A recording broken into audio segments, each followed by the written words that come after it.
Well done, thank you. Okay, hello, a very warm welcome to the first of the headline speakers for UOB 2022, Helen Cooper. My name is, it has worked, isn't it, Mike Stanford? The one hat I wear, the main hat I guess, is as Assistant Director within Library Services, looking after the Academic and Digital Skills Centre. The other hat I wear for this particular year is as one of the skills theme leads for the UOB Festival.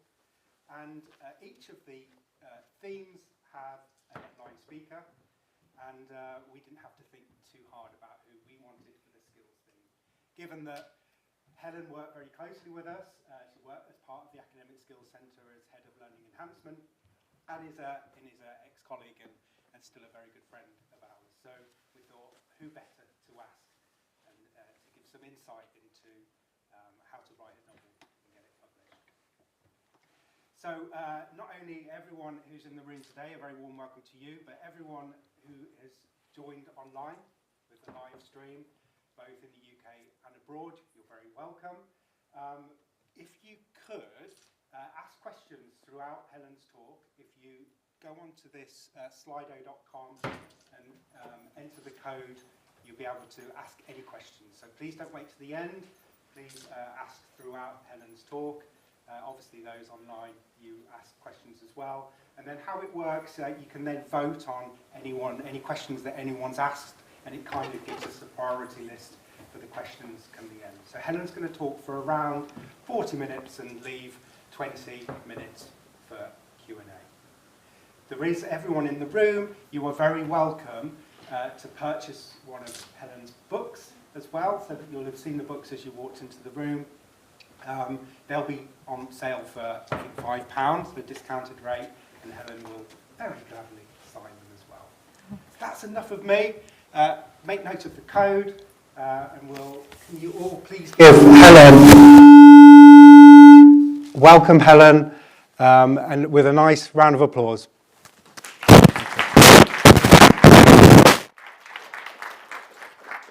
Thank you, Mike. And hi everyone here, hello everyone at home. It's really, really lovely to be here. And as Mike said, I'm Helen Cooper, and I write novels, thrillers. My debut novel, The Downstairs Neighbour, came out in February last year. That was in hardback and ebook. That's the hardback cover you can see on the left. And it came out in paperback just this December gone as well. That's the paperback cover there. And just briefly, it tells the story of three families sharing a converted Georgian townhouse in southwest London, whose lives all drastically unravel after the disappearance of the 17-year-old girl from the top floor flat. So I'll tell you a bit more about the book later and the writing of it as well, but I want to start by talking about how I got to this point. So my very long and winding road to always wanting to be a writer, to being able to call myself one. And I've just realised as well that the title we've set, How to Write a Book and Get It Published, is actually quite an ambitious one, especially within 40 minutes. It's a big topic, but I'll do my best, and mainly I'm going to tell you a bit about my experiences of doing it, and hopefully a few tips along the way as well for anybody who is interested. So when I was little, I was always writing stories, folding wads of paper to look like little books. I don't know if anyone else did that. And telling people I wanted to be an author when I grew up. In fact, I've still got my earliest book. I think I've got a slide of it here. Yes, so this was a novel I wrote called When I Changed when I was about 7. It was a slightly crazy tale about me turning into a tortoise, and then later a zebra, and then I think I went back to a tortoise. And my grandma typed it up for me on her typewriter, as you can see, after I'd handwritten it. And she added in chapter headings, and she added in a little about the author at the end. Very sweet, to make it feel like a proper book. So I think it actually started from there. I've still got lots of other stories that I wrote too. Here's a couple. And back then, I think I was pretty heavily influenced by whatever I was reading at the time as well. So if I'd been reading a book about ballet, suddenly I'd been churning out loads of stories about ballet. I think I remember I went to see The Jungle Book, and then suddenly all my stories were animal themed. I think my teacher even commented on that as well. And I didn't really understand about plagiarism back then, which I'm sure you all know a bit about. So I think there were definitely big chunks of my stories that were borrowed quite heavily from other sources, but everybody's got to start somewhere. And in all seriousness, I think one of the biggest influences for any writer is the stories that they consume and the characters that they fall in love with when they're young, when they're growing up. And there's actually a quote from the writer Neil Gaiman that says, "Most of us find our own voices only after we've sounded a lot like other people." And that was definitely true for me. I'd be Roald Dahl one minute, C.S. Lewis the next. And I think you do start to learn to write by imitating the writers that you admire and by reading widely. But my absolute favourite, and I don't know if anybody has read this, so I always loved Anne Fine when I was young, and I think she was my first serious influence. So I remember reading The Tulip Touch when I was about 11 or 12, and it is a children's book, but it is kind of a thriller.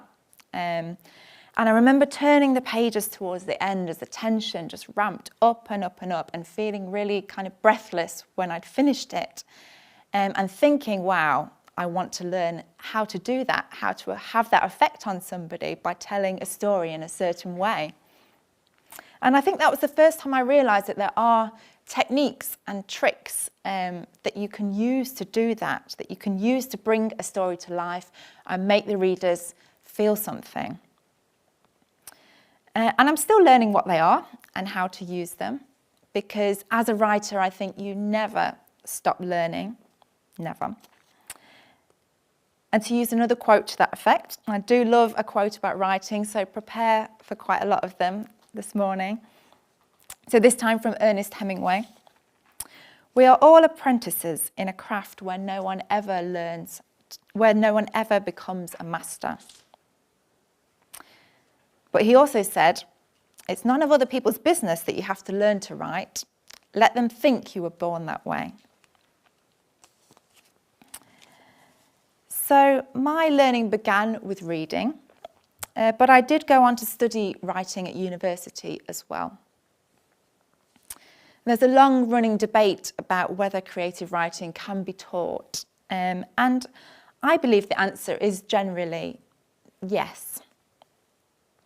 As long as you've got that initial creative drive, I think, and an interest in stories and people and words, there is so much that you can learn about the craft of writing by studying it, by listening to more experienced writers, and mostly just by writing, by doing it, and by seeking feedback on your own work.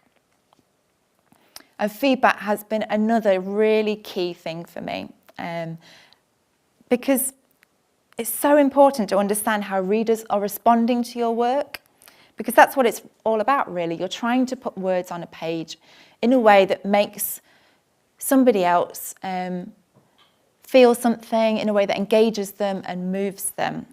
And you can't always know whether you're doing that successfully unless you ask people to read your work and just to tell you what they thought and feel at different points along the way, so that you can know what effect those words, what effect your words are having on your reader.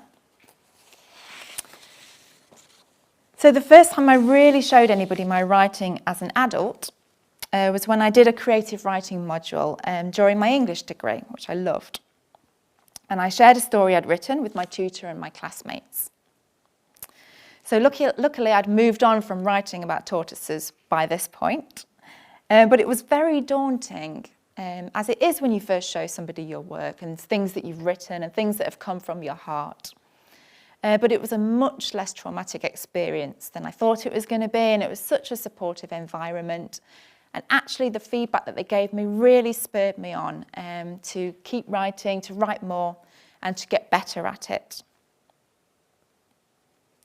After my degree, while I was training to be a teacher, I found out that there's so much support for aspiring writers, particularly for me in the East Midlands, which is where I was living, but there's absolutely loads of support online, loads of local writing groups and organisations if you look for them. And again, for me, that was really invaluable.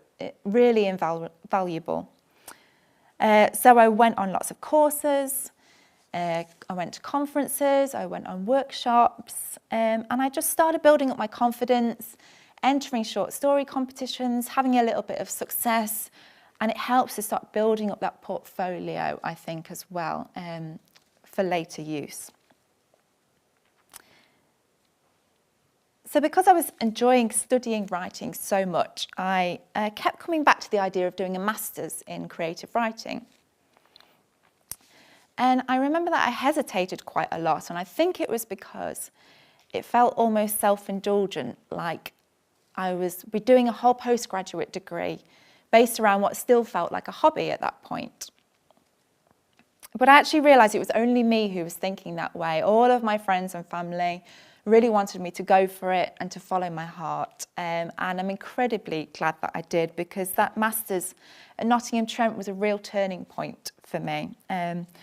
It was just so exciting to learn more about the craft and the industry of writing and begin taking it all more seriously and thinking for the first time, maybe this is something I can pursue as a career. So doing a master's isn't, in creative writing isn't for everyone, but for me, it really, really helped. And it helped me to start getting insights into the actual industry, the huge industry that surrounds creative writing. So we also had some brilliant guest speakers come to talk to us on that course. And my favourite memory is of Alan Sillitoe, whose most famous novel, Saturday Night and Sunday Morning, was made into a film with Albert Finney way back in 1960. So I remember him telling us, and he was a great speaker, he had loads of anecdotes and loads of wisdom. But I remember him telling us that he was asked to write the script for the film based on his novel, but he'd never written a film script before. So he spent weeks lovingly adapting his acclaimed novel into a film, handed it into the producers. And they said, Alan, it's very good and very faithful to your book, but if we make a film from this script, it will be approximately 10.5 hours long. So he went away then thinking, okay, I get it now. I've got to cut it right down. Came back to them a while later, and this time he was told that his script had a running time of 36 minutes. So it seems that script writing is quite a different skill to novel writing, is what I took away from that, and I'm not sure I'm going to attempt it myself, but you never know. Anyway, overall, the Masters, it was hugely inspiring and enjoyable to me, and I learned a lot. So, for example, about different ways to effectively structure a story, which I will come back to a bit later. How to create three-dimensional characters and to develop them and challenge them over the course of a story. And a few other little gems, like the classic show don't tell, and the importance of killing your darlings. That was the first time I heard that phrase on the Masters, which means taking out those beautifully crafted sentences that you're so very proud of, maybe a little bit too proud of, but that aren't actually adding anything to the story or maybe even getting in the way of it. So to use another quote here about that. So Elmore Leonard said, if it sounds like writing, I take it out. And he also said, I cut the parts that readers tend to skip, which is wise advice, I think. And editing, again, was another thing that I really learned a lot about on that Masters. And most importantly, perhaps, during my master's degree, I wrote my first full-length novel. I finished my first novel, and I learned how to go about trying to get it published. So I'll say a little bit about the process of getting a book published for those that are interested. The main point being it's quite hard. You need a thick skin, a lot of patience and determination, but it is possible. And I should say there are many different routes depending on what you're writing and in what form you want to publish it. So I'm mostly talking about my own experience here, which is of being traditionally published, as they call it, by a mainstream publisher. I don't know why I keep doing this, but you know what I mean. So there are lots and lots of different ways. Mine isn't the only way, but I'll tell you a bit about how I did it. So in my case, you first need to find a literary agent to represent you. So generally you can't send, if you've written a book, you can't send it directly to a mainstream publisher anymore. There are some cases when they open up submission windows, and some smaller independent publishers will accept direct submissions, but mostly you have to get an agent first. And agents kind of act as the gatekeepers to the publishing houses and the negotiators between writers and publishers.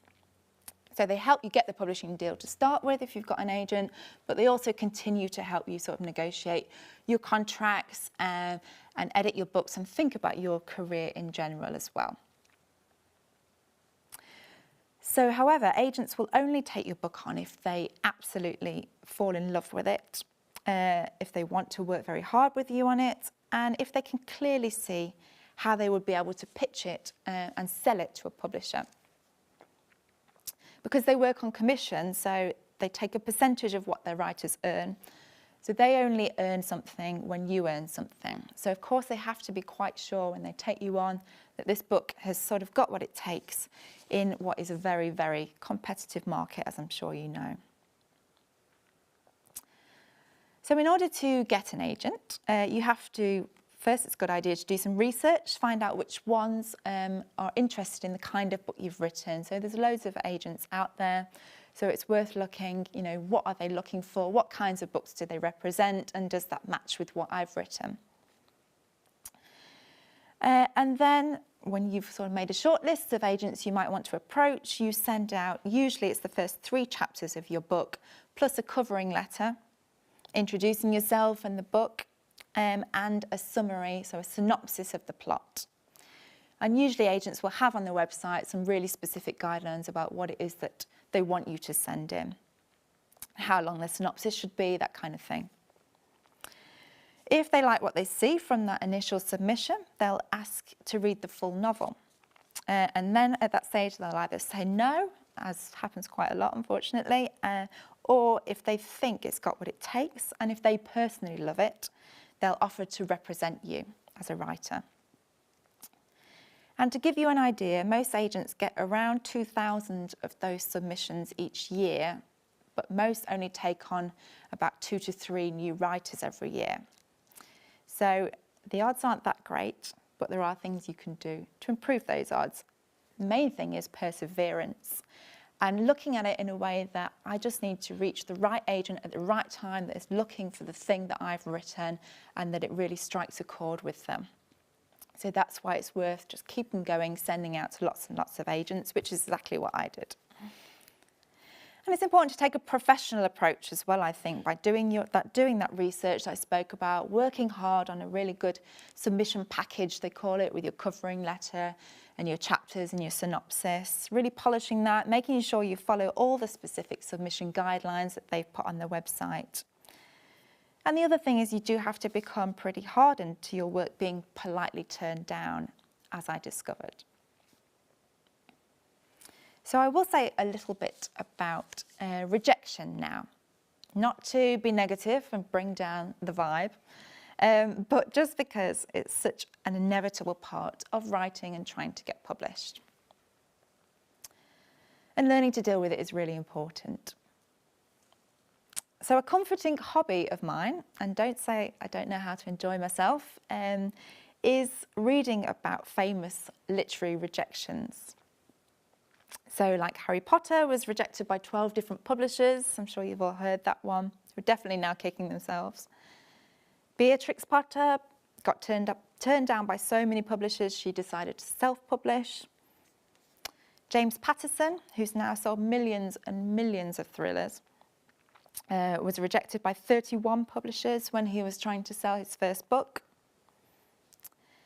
And among my other favourites are the publishers who turned down Moby Dick and said, does it have to have a whale in it though? Fairly major part of it. A rejection of the colour purple because it had too many exclamation marks apparently. Just tell her to take some out, surely. And the publisher who said, you'd have a decent book if you'd get rid of that Gatsby character.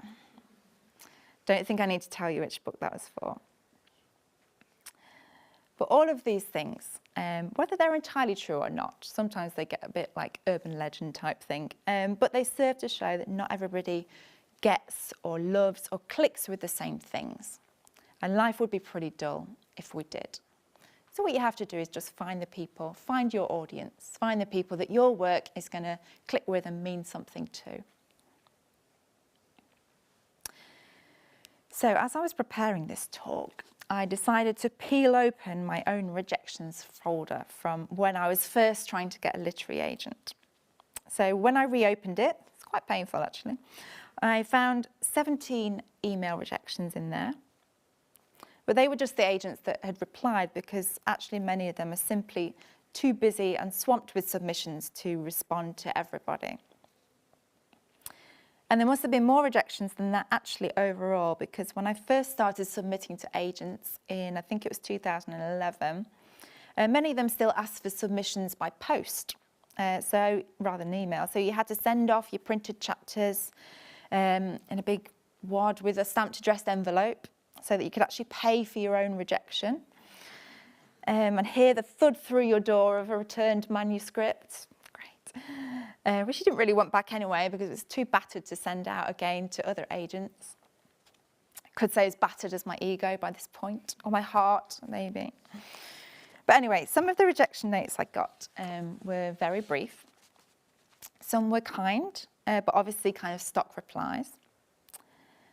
But there were a few that I actually promoted from my rejections folder to my achievements folder, which I had and still have to keep track of any writing successes, big or small. And again, that's something I'd recommend doing. Keeps you motivated. Because although they were rejections and there was no mistaking that, they were much more personal and constructive. And the fact that those agents had taken the time to write back with encouraging things about my writing was really heartening. And if I hadn't received those more thoughtful responses, I probably wouldn't have kept going. So they're actually a really important part of this story. So I later shelved that particular novel entirely, which is another thing you sometimes have to do. If it's really not working, you have to let go and move on. But you will always have learned something from the process of writing it. No words are ever wasted. Luckily for me, because I've written a lot. And they do say actually that you have to write 1 million unpublishable words before you write something publishable, which sounds a bit daunting, but it just shows writing and practice is really how you get there. Anyway, I'd gathered enough feedback from those more sort of personalised responses from agents and from other people that had read my first book to help me write another 2 books. One of which I still knew really wasn't quite up to scratch. The second of which I started submitting to agents again. And I was amazed and thrilled to get an offer of representation from Helen Cooper, who is still my agent now. So by this point in my life, I was teaching academic writing here. And I vividly remember being at work. I was in a break halfway through giving a lecture. I just glanced at my phone and I saw an email from her saying that she wanted to represent me. I really did want to jump up and down and scream, but I was at the front of a lecture theatre with, I think, about 400 law students looking down on me, so I had to restrain myself at that point. But it was a great moment, and again, another turning point for me. So, of course, I thought at that point, this is it now. All my dreams are going to come true immediately. But like all good stories, it still wasn't quite that straightforward. My agent sent my book out to about 12 different publishers prior to the London Book Fair in 2014, which is where a lot of sort of book deals and other mysterious things get thrashed out at these book fairs. And I remember she asked me, do you want to see the rejections as they come in? Or would you rather I collate them all at the end and send them to you? And I'm thinking, rejections? What? You said my book was brilliant and everyone would jump at it. Thought my rejection days were over. What I actually said was, yes, I'd like to hear the rejections as they come in. But I didn't really think about the reality of that. So my agent was trying to get an auction going, which again is how a lot of books are bought. So publishers bid against each other if they're interested in the book. So because she was trying to kind of whip up this auction, it kind of resulted in a sort of steady stream of rejections, very polite rejections throughout that week. Each one accompanied by my agent's reassurances that these are all actually very positive rejections. And they were actually. They all said really nice and encouraging things about my writing, but they did all ultimately say no to that book for reasons which I'll tell you a little bit more about later. So I had to take stock again after that happened. I was briefly convinced that my agent would ditch me and then it was game over. But actually she was fantastic. She highlighted everything positive that the various publishers had said. And she pointed out something vital, which I've always carried with me, that anything negative had been about that book and its marketability, not about my writing. And I think that's an important lesson for any writer trying to get published or get their work out there in any form. Any rejection is always of that individual piece at that time, specific time, not of your writing as a whole, and certainly not of you as a person. And one other thing that stopped me from giving up at that point was that a lot of those publishers had said they'd like to see future work if that book didn't find a home with another publisher. And I realised I was in the quite privileged position of having 12 detailed and very constructive emails from experts in the book industry, giving me feedback on what they'd liked about my book and what could be improved. So I realised I could use all of that to write a better book next time, even though part of me was a bit like, oh, another book, really? This is my 5th one by now. But as I say, each one of those previous books had already taught me a lot, so there was like a snowball effect. So what I did was I went painstakingly through all of those publishers' responses and I made a huge table so that I could see any recurring patterns. And partly this was an illuminating exercise because, for example, in my characters column, so I'd kind of categorise the feedback so I could see recurring patterns to do with plot, structure, prose, characters, etc. And in my characters column, I ended up with one bit of feedback that said, sections from your character Rowena's point of view were very engaging, but I found the chapters from Tessa's point of view less so. Sitting right next to another bit of feedback that said the direct opposite of that. So it was a great lesson in how subjective it all is to an extent. As I said before, not everybody clicks with the same things. So that's comforting, but what the exercise did do was highlight issues that came up repeatedly, and I knew they were the ones I could use. So such as falling slightly between two genres, so that novel in particular couldn't seem to quite make up its mind if it was literary or suspense, and they kind of wanted me to be one or the other. The pace was a bit too slow, quite a few people said that, so I knew that was something I could work on. And the need for a stronger overall hook, which again is something just so important if you're trying to get a book published. What is the hook? How can you sum that book up in one sentence? And what is unique about that hook, that premise? So I paid attention to what they'd liked about it too, and as I was planning my next novel, I made sure I played to those strengths, but also addressed anything that 2 or more editors had raised as a problem. Luckily, an idea for a new book had seeded in my mind and was growing roots by then. So people often ask me where I get my ideas from. And I keep an ideas folder, so I'm always snipping out things from newspapers, like little interesting stories, and travel articles sometimes, which might give me an idea for where I might like to set a book or a story. I'm always jotting down, things I see on the TV or over here. I'm always listening. And the other thing is, when you become a writer as well, people are always saying to you, "Oh, this would make a great idea for a book." So there's never really a shortage of material.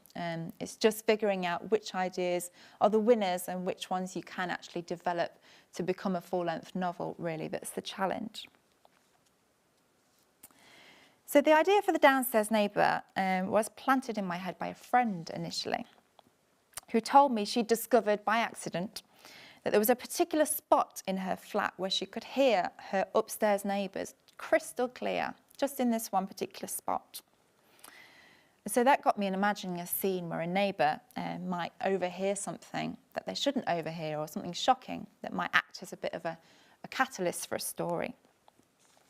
And that actually became the opening scene to the book, and the rest of the plot began to sprawl out from there. Because I'd had other bits of ideas in my notebook for a while. So, for example, this character that I couldn't quite get rid of, the character of a driving instructor who teaches lots of people in the same area, drives around observing the neighbourhood from a unique perspective, and also learning people's secrets as they get into his car.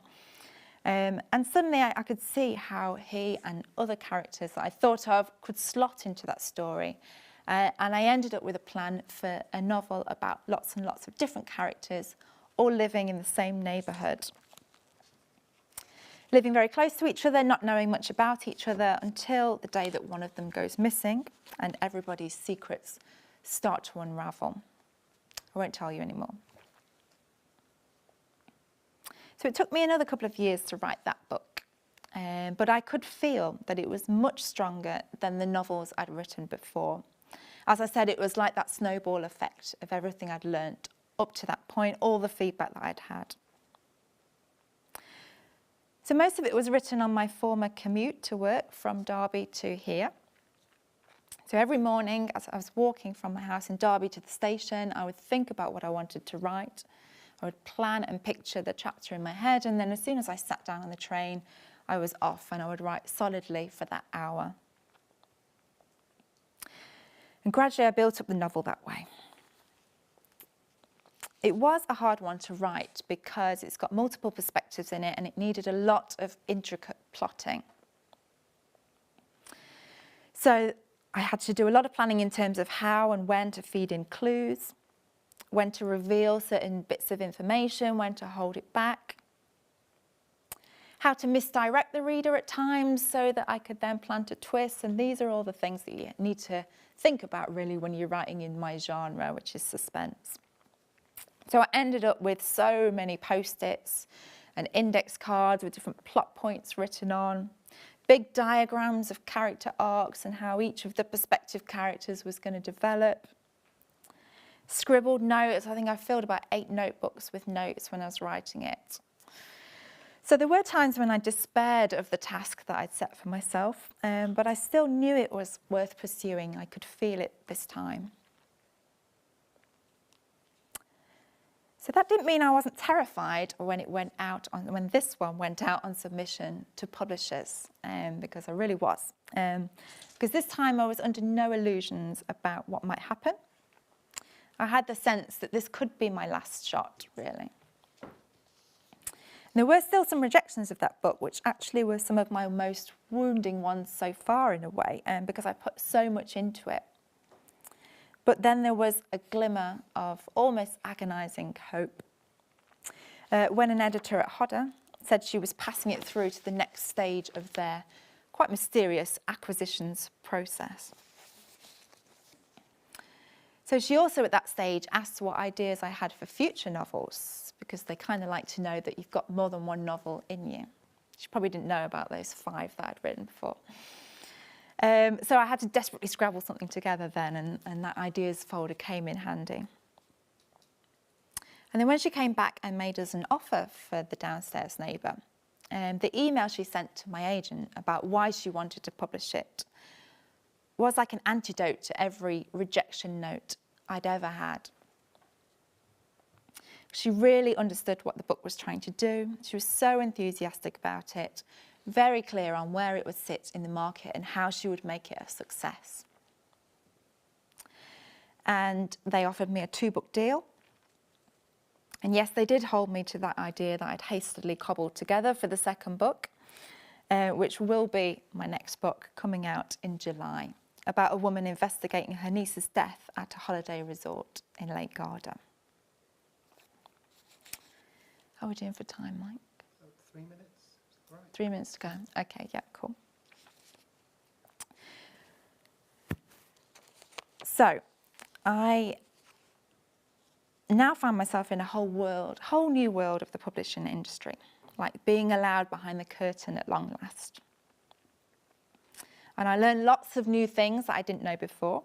Like, for example, there is a long time between your book being written and your book being published.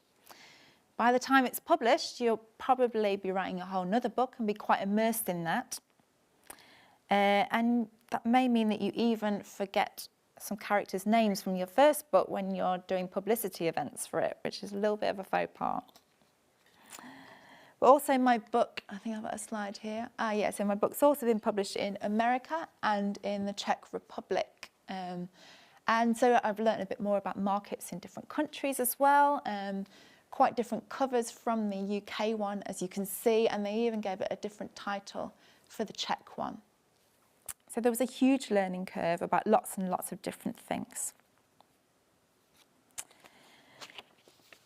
But there's also been some wonderful highlights, so that I just want to share with you quickly before we finished.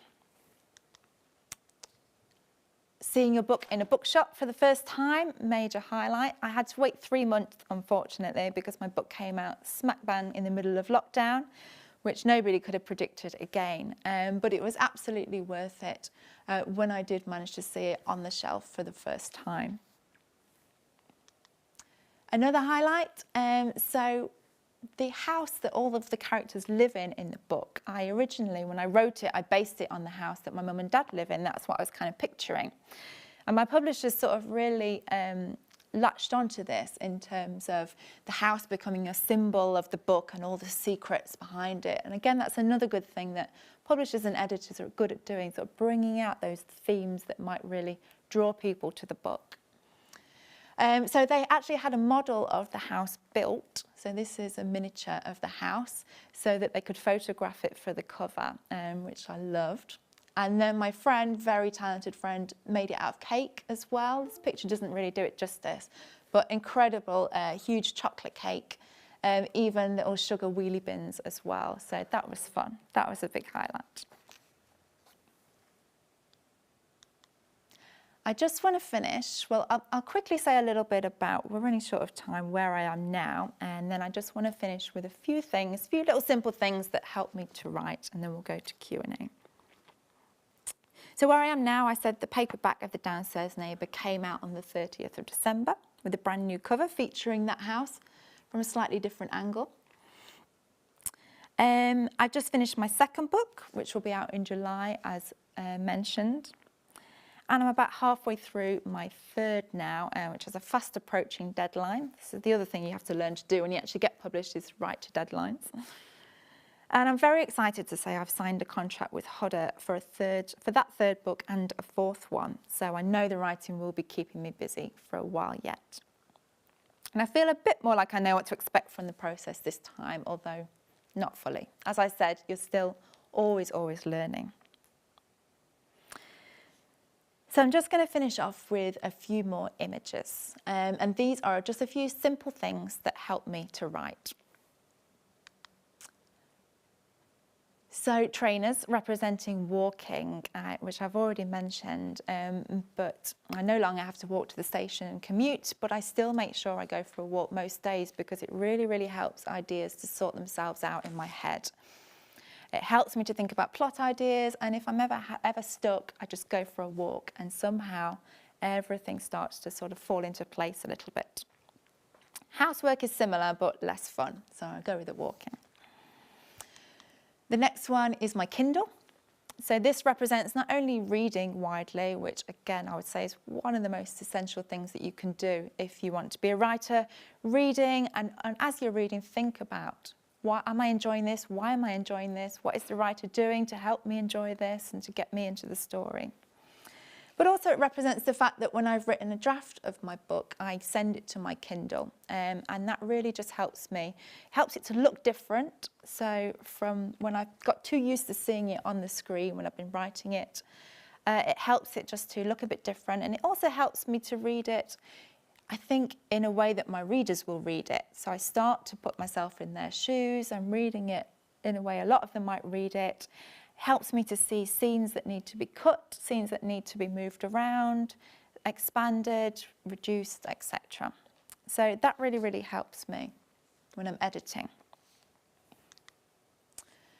This one, just briefly, represents using frameworks. And what I would say here is some people shy away from stuff like this. Has anybody seen the 3-act structure before and things like that? Yeah, a few of you.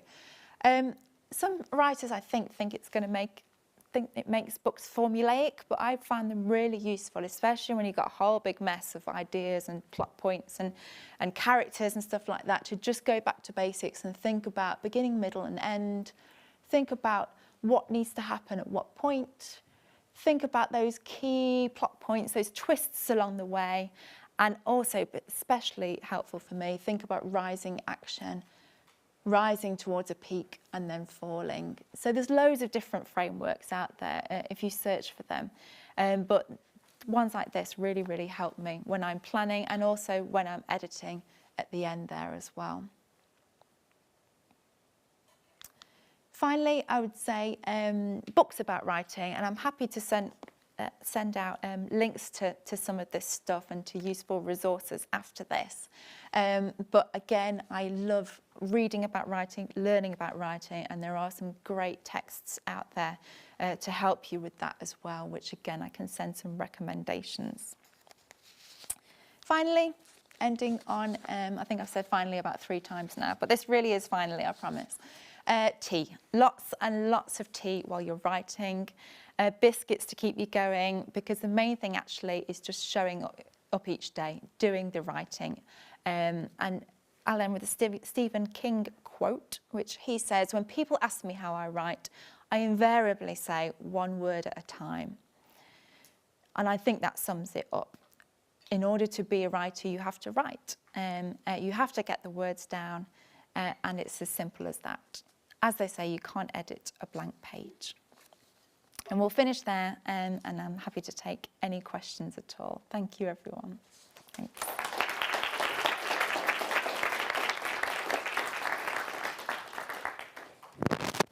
Thank you so much, Helen. That was lovely. And we got, yeah, and so insightful. You crammed so much into what, 45 minutes. So thank you. I hope everyone really enjoyed it.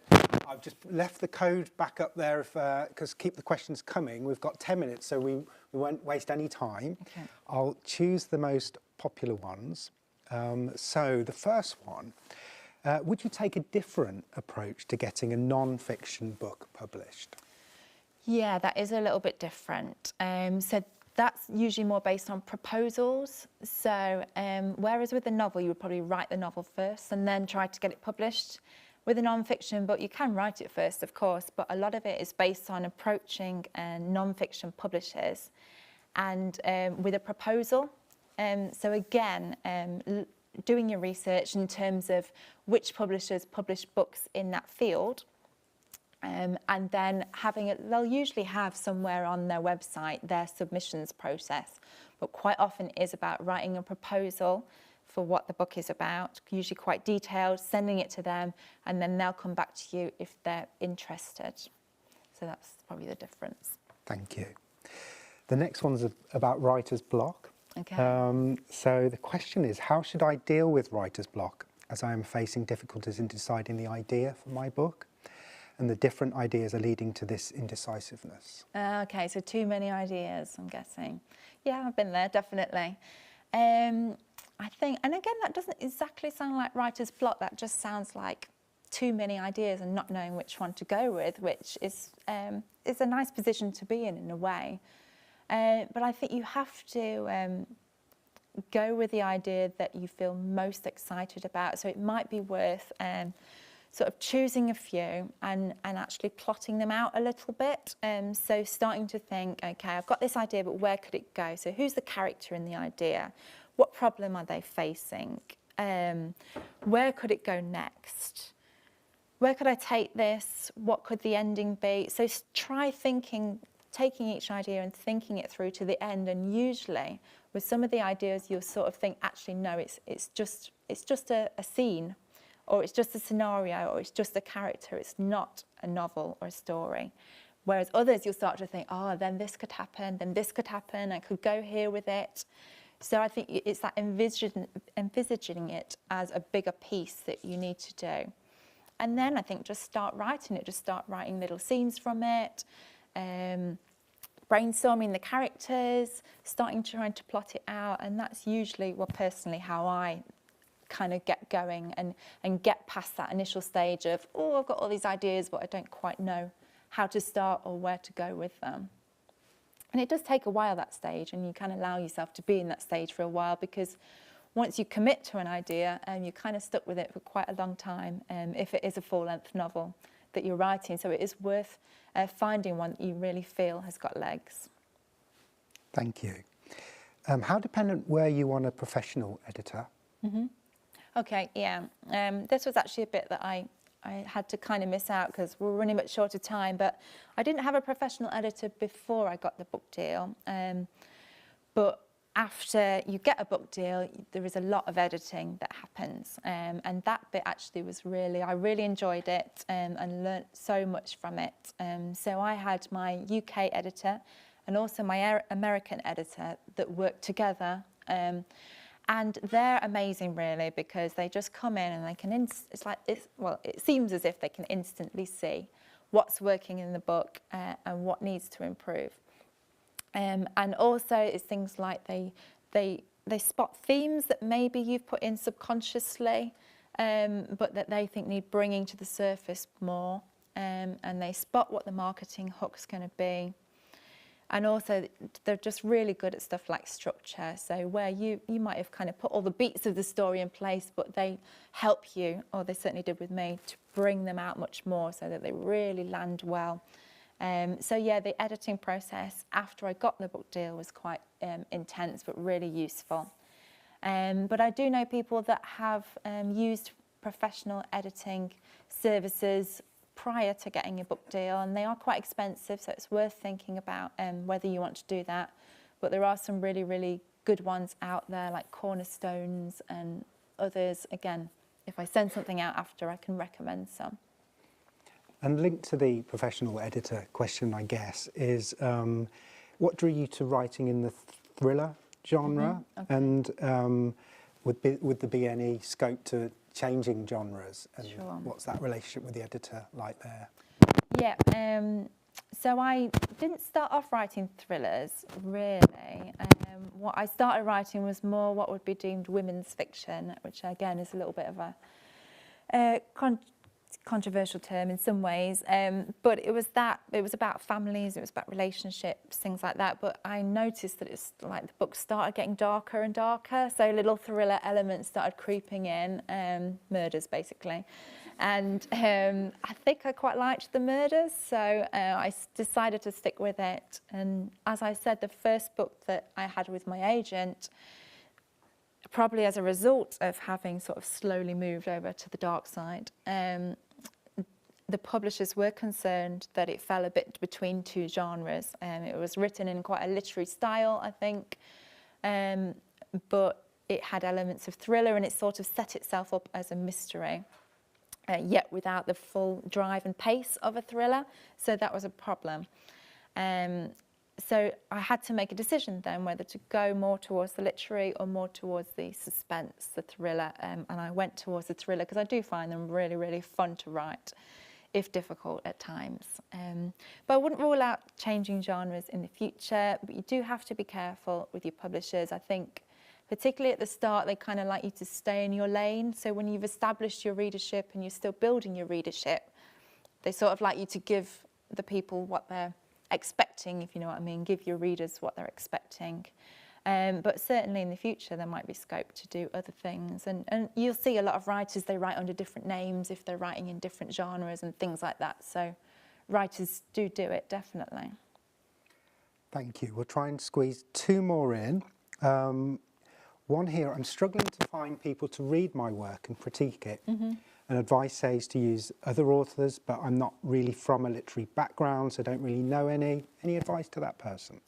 Sure. I would say a couple of things. So you don't necessarily, it is having other authors read your work is really helpful, but mainly it's people that read. So if you have friends who you know are big readers and who you trust to give you some objective and constructive criticism, then don't be afraid to send it to them. I did that at the start, and even if it's, because sometimes the friend can be a bit like, oh, but I'm no expert, but all you need to say to them is, I just want you to tell me what you felt and thought at different points in the story. And, you know, even just a scribbled thing, and to be like, well, with me, it's a bit like, who do you think did it at this point, at this point, and this point? And that's the most useful thing I can get in a way. So definitely use friends, but maybe give them a steer on what it is you want them to tell you. Otherwise, they might be a bit unsure about how to give you feedback. And then secondly, if you can find any local writing groups. So I was a member of a writing group previously, and I am still a member of one now. And again, it's so useful. So have a look at your,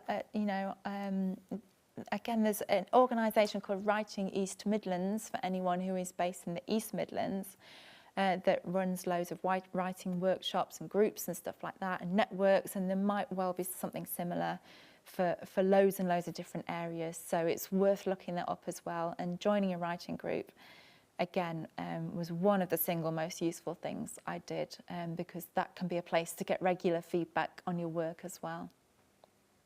Wonderful. Let's finish with a very quick last one, because this has been up here for a while. How did you manage to make a living during the time when your books weren't published?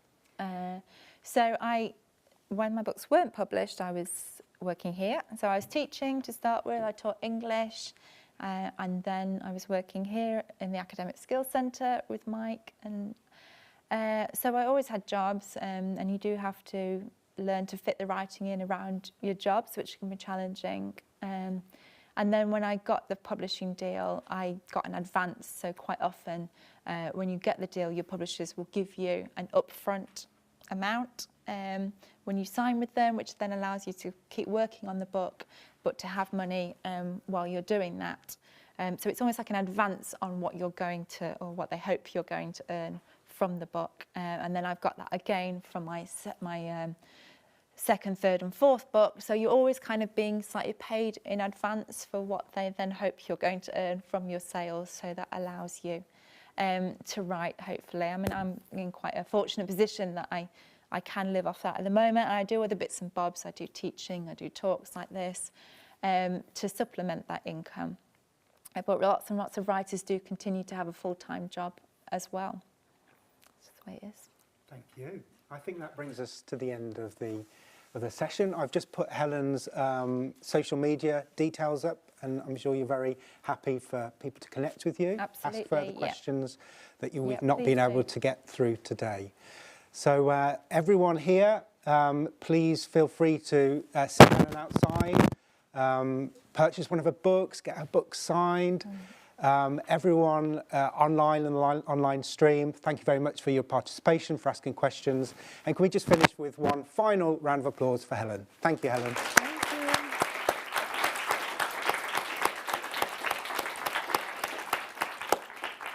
Thank you, everyone, so much for coming. It's been lovely.